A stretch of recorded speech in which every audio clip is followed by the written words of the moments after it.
எல்லார் மனசுலயும் வர்ற முதல் கேள்வி இதுதான். இதுக்கு நான் ஒரு கோடிங் எக்ஸ்பர்ட்டா இருக்கணுமா? பதில் இல்ல. நீங்க ஒரு எக்ஸ்பர்ட்டா இருக்கவே தேவையில்லை. ஆனா சில பேசிக்ஸ் தெரிஞ்சு வச்சுக்கிட்டா உங்க ஏஐ கோ-பைலட்க்கு நீங்க இன்னும் சூப்பரா வழிகாட்ட முடியும். உங்க ஆப் அல்லது ஃபீச்சர் எப்படி இருக்கணும்னு நீங்க சாதாரணமா பேசுற மாதிரி சொன்னா போதும். ஒரு ஏஐ ஏஜென்ட் உங்களுக்காக கோடை ஜெனரேட் பண்ணி டெஸ்ட் பண்ணி இன்னும் பெட்டரா மாத்தி தரும். இது ஒரு கான்வர்சேஷன் மாதிரி தான்.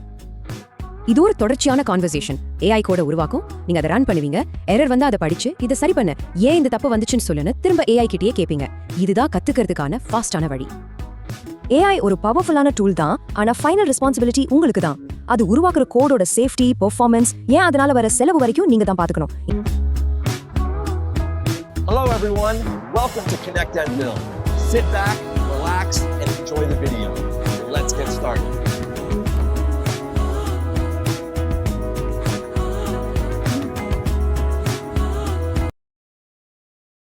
வணக்கம்.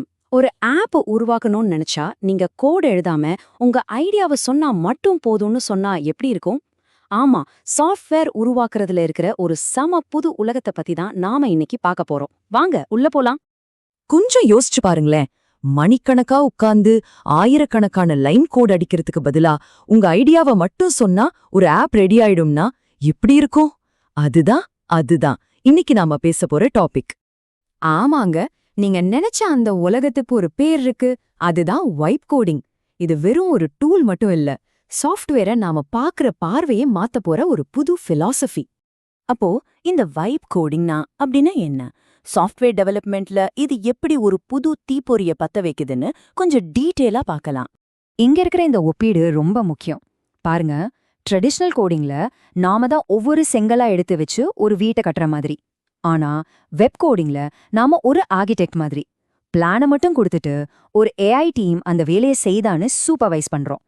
நம்மளோட ரோல் கோட் எழுதுற ஒருத்தர்ல இருந்து ஒரு டைரக்டரா மாறுது. சோ சிம்பிளா சொல்லணும்னா இதுதான் டெஃபினிஷன்.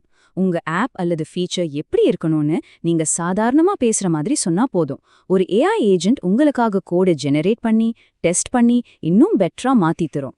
இது ஒரு கான்வர்சேஷன் மாதிரி தான். இதுல இருக்கிற மிகப்பெரிய அட்வான்டேஜ் இதுதான். ஒரே மாதிரி திரும்ப திரும்ப செய்யற சின்ன சின்ன வேலைகளை எல்லாம் ஏஐ பாத்துக்கும். இதனால உங்க கிரியேட்டிவிட்டியும் டைமையும் நீங்க பெரிய விஷயங்கள்ல இன்வெஸ்ட் பண்ணலாம்.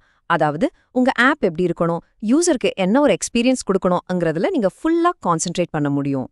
சரி, இந்த புது பயணத்தை ஆரம்பிக்க நமக்கு என்னென்ன டூல்ஸ்லாம் தேவை? வாங்க நம்ம டூல் கிட்ல என்னெல்லாம் இருக்கணும்னு பார்க்கலாம். எல்லார் மனசுலயும் வர்ற முதல் கேள்வி இதுதான். இதுக்கு நான் ஒரு கோடிங் எக்ஸ்பர்ட்டா இருக்கணுமா? பதில் இல்ல. நீங்க ஒரு எக்ஸ்பர்ட்டா இருக்கவே தேவையில்லை. ஆனா சில பேசிக்ஸ் தெரிஞ்சு வச்சுக்கிட்டா உங்க ஏஐ கோ-பைலட்க்கு நீங்க இன்னும் சூப்பரா வழிகாட்ட முடியும். முதல்ல இந்த முக்கியமான கான்செப்ட்ஸை பார்ப்போம். ஒரு ப்ரோக்ராம் எப்படி வேலை செய்யுது, அதாவது இன்புட், அதுக்கப்புறம் ப்ராசஸிங், அப்புறம் அவுட்புட். இதை புரிஞ்சுக்கிறது ரொம்ப முக்கியம். அதே மாதிரி நம்பர்ஸ், டெக்ஸ்ட் மாதிரி வேற வேற டேட்டா டைப்ஸ் பத்தியும் அதை எப்படி வேரியபிள்ஸ்ல ஸ்டோர் பண்றதுன்னு தெரிஞ்சுக்கிட்டா நம்ம ஃபவுண்டேஷன் ரொம்ப ஸ்ட்ராங்கா இருக்கும். அடுத்து லாஜிக். ஒரு ப்ரோக்ராம் எப்படி முடிவெடுக்குது? இங்கதான் இஃப் எல்ஸ் கண்டிஷன்ஸும் லூப்ஸும் வருது. இது நடந்தா இத பண்ணு, இல்லனா அத பண்ணுன்னு ஏஐக்கு சொல்றதுக்கு இந்த நாலேஜ் ரொம்ப ஹெல்ப்ஃபுல்லா இருக்கும். கோட நீட்டா ஆர்கனைஸ் பண்றதுக்கு ஃபங்க்ஷன்ஸ் ரொம்ப யூஸ் ஆகும். ஒரு பெரிய பிரச்சனைய குட்டி குட்டி துண்டுகளா பிரிச்சு யோசிக்கிறது தான் மாடுலர் திங்கிங். இதுக்கு மேல உங்க ஆப் மத்த சர்வீஸோட எப்படி பேசும்னு தெரிஞ்சுக்கணும். இங்கதான் ஏபிஐகள் வருது. இதுங்க தான் ஆப்ஸ்களுக்கு நடுவுல ஒரு பாலம் மாதிரி. அந்த பேச்சுவார்த்தைக்கு பயன்படுத்துற மொழிதான் ஜேஎஸ்எம். இது ரொம்ப ரொம்ப முக்கியமான ஒரு ஸ்கில். ஏஐ ஒரு தப்பு பண்ணும்போது சும்மா இது ஒர்க் ஆகலன்னு சொல்றதை விட அந்த எரர் மெசேஜை படிச்சு இந்த இடத்துல இந்த தப்பு இருக்குன்னு சொன்னா ஏஐக்கு ரொம்ப துல்லியமா வழிகாட்ட முடியும். இதுதான் டீபக்கிங் மைண்ட் செட். ஓகே, இப்போ டூல்ஸ் எல்லாம் ரெடி. பயணத்தை ஆரம்பிக்க வேண்டிய நேரம் வந்தாச்சு.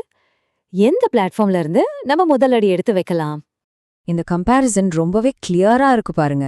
நீங்க ஒரு பிகினர்னா ரெப்லிட்ஸ் தான் பெஸ்ட். உங்க ப்ரௌசர்லயே எல்லாத்தையும் பண்ணிடலாம். எந்த செட்டப்பும் தேவையில்ல. கூகுள் ஆன்டிகிராவிட்டி இன்னும் பவர்ஃபுல், ஆனா ஆரம்பத்துல கொஞ்சம் காம்ப்ளிகேட்டடா இருக்கலாம். ஸோ சிம்பிளா சொல்லணும்னா குழப்பிக்காதீங்க. உங்க முதல் ஸ்டெப்பை ரெப்லிட்ல இருந்து ஆரம்பிங்க. அது உங்களுக்கு ஒரு நேரடியான தெளிவான வழியை காட்டும். அவ்வளோதான். அடுத்து உங்க முழு பயணத்துக்கும் ஒரு கிளியரான மேப் தரப்போறேன். இந்த 5 ஸ்டெப்ஸை ஃபாலோ பண்ணீங்கன்னா நீங்க 0ல இருந்து ஒரு ஆப்பை ரிலீஸ் பண்ற வரைக்கும் போகலாம். இந்த 5 ஸ்டெப்ஸை பாருங்க. ஃபர்ஸ்ட், இந்த வைப் கோடிங்னா என்னன்னு நல்லா புரிஞ்சுக்கோங்க. அப்புறம் நாம பேசின அந்த பேசிக்ஸை கத்துக்கோங்க. அடுத்து ஒரு பிளாட்ஃபார்மை தேர்ந்தெடுத்து சில ப்ராஜெக்ட்ஸை செஞ்சு பாருங்க. கடைசியா நல்ல சேஃப்டி பழக்கங்களை வளர்த்துக்கோங்க. இந்த கோட் பாருங்க, வைப் கோடிங்ல எப்படி கத்துக்கலான்னு இது ரொம்ப அழகா சொல்லுது. இது ஒரு தொடர்ச்சியான கான்வர்சேஷன். ஏஐ கோட உருவாக்கும், நீங்க அதை ரன் பண்ணுவீங்க, எரர் வந்தா அதை படிச்சு இதை சரி பண்ண, ஏன் இந்த தப்பு வந்துச்சுன்னு சொல்லுன்னு திரும்ப ஏஐ கிட்டயே கேப்பீங்க. இதுதான் கத்துக்கிறதுக்கான ஃபாஸ்டான வழி. 4வது ஸ்டெப்ல ப்ராஜெக்ட்ஸ் பண்ணும்போது ஸ்டெப் பை ஸ்டெப்பா போங்க. ஃபர்ஸ்ட் ஸ்பிரிண்ட்ல ஒரு சிம்பிளான சிங்கிள் பேஜ் யூஐ ஆப் பண்ணுங்க. உதாரணத்துக்கு ஒரு செலவு கணக்கு ட்ராக்கர் மாதிரி. 2வது ஸ்பிரிண்ட்ல டேட்டாவை சேவ் பண்ற மாதிரி இல்லனா ஏபிஐ கால்ஸ் பண்ற மாதிரி ஃபீச்சர்ஸ் ஆட் பண்ணுங்க. ஒவ்வொரு ப்ராஜெக்ட் முடிஞ்ச பிறகும் என்ன தப்பு நடந்துச்சு, ஏஐ அதை எப்படி சரி பண்ணுச்சுன்னு ஒரு நோட் எடுத்து வச்சுக்கோங்க. இது ரொம்ப முக்கியம். கடைசியா இந்த பயணத்துல நீங்க சேஃபாவும் திறமையாவும் இருக்க சில முக்கியமான ரூல்ஸ பத்தி பேசலாம். இத ரூல்ஸ் ஆஃப் த ரோட் மாதிரி நினைச்சுக்கோங்க. இதுதான் எல்லாத்த விட முக்கியமான ரூல்.